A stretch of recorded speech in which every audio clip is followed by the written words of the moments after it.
What we do here is go back.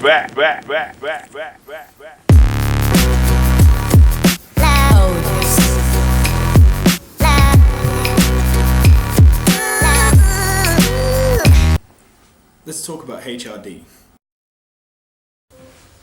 Hello and welcome to the 5 out of 6 podcast. Today we're going to be discussing HRD and how social media can be implemented to enhance it.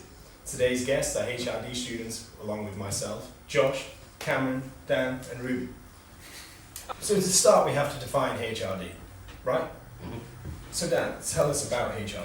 Well, HRD is a group of activities which are designed by HR managers in order to help employee performance and in turn improve the work environment. Okay. So is it effective? Yes, I would say so. HRD basically allows huge scale implement of training without having the costs of a large scale training kind of program. Yeah. Because the way in which it's implemented means that employees can learn from each other without having to be trained individually, so to speak. Oh, so like on the job training. That's a good example. Okay. On-the-job training allows people with a basic understanding to learn a better skill set, and another example would be job shadowing, which is similar to on-the-job training, but they get a deeper understanding of it whilst watching someone more experienced, so they get a better experience from that as well. Interesting. So that's right, but we have to talk about the implementation of social media to HRD, because that has its drawbacks and benefits itself. Ruby, you know more about this.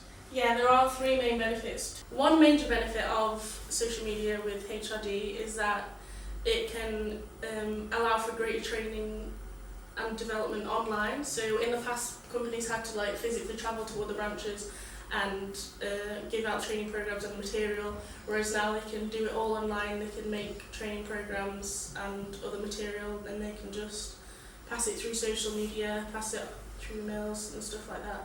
So, do you have another example?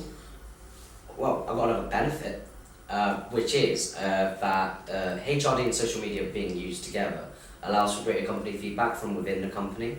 So using the training via social media, it allows for feedback, easier feedback anyway, because all the members of staff that are using the social media will be able to give a quick, precise feedback to the managers, the HR managers especially, enabling them to create better training in the future for the company.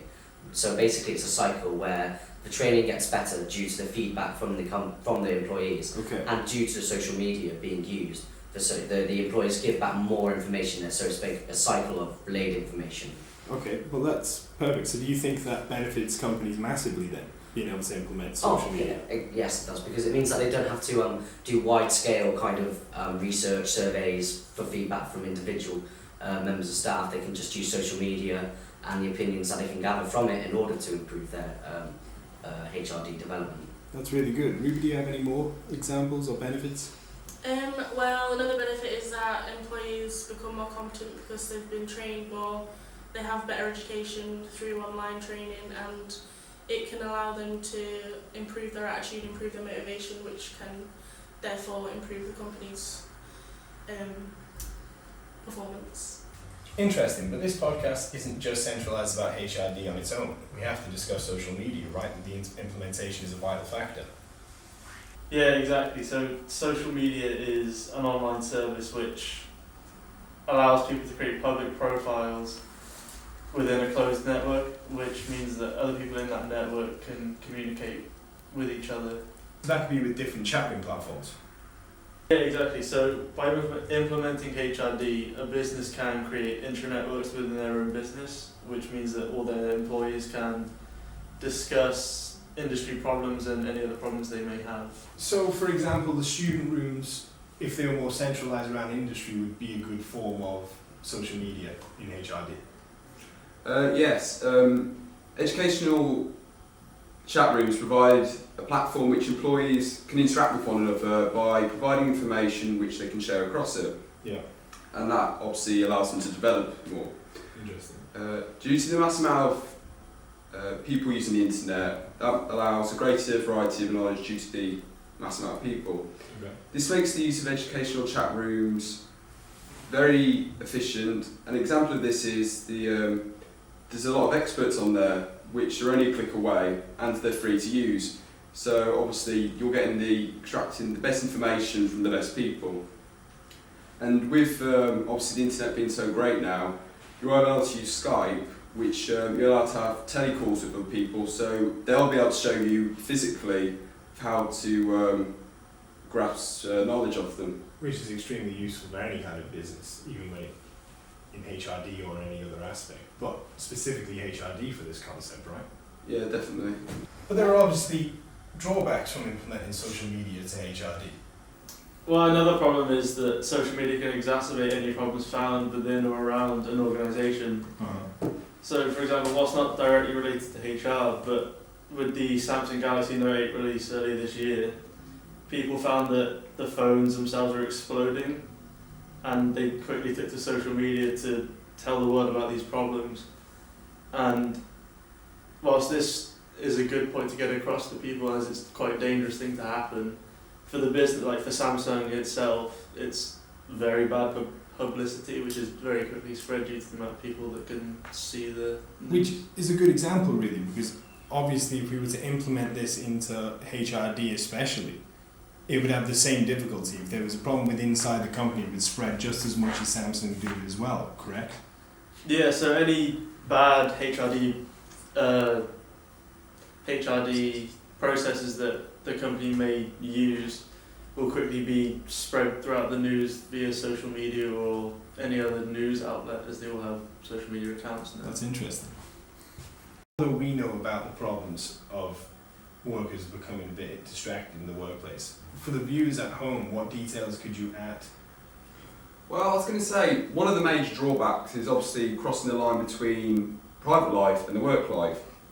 As with social media, these can both intersect with each other, and the problem with this is human resource management, they can get involved with their private lives, and when they're obviously in the work environment, they get distracted, for example. Yeah. They can obviously look and say, you're not doing what you're supposed to be doing, and they might feel uncomfortable with this because they feel like they're interfering with their personal lives. Okay. But the problem with this as well is they can result in obviously the employee rebelling, and this can cause a conflict between the two. Obviously. Exactly. And so obviously if these matters don't get sorted, the employee will just think, I don't want to be anymore, and then eventually leave. That's fair enough. Well, I don't think we should leave it there.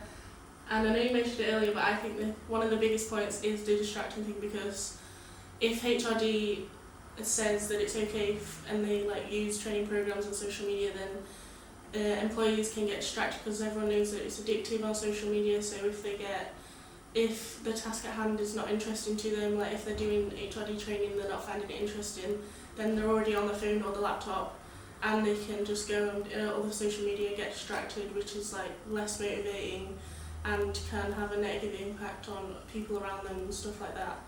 And I think that's one of the biggest drawbacks, because...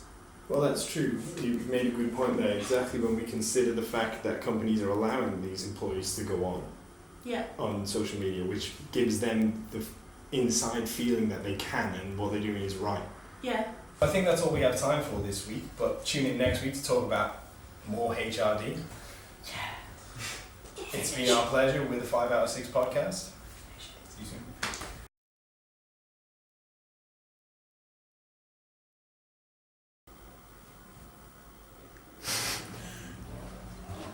Go. Ready? I don't know, I got even...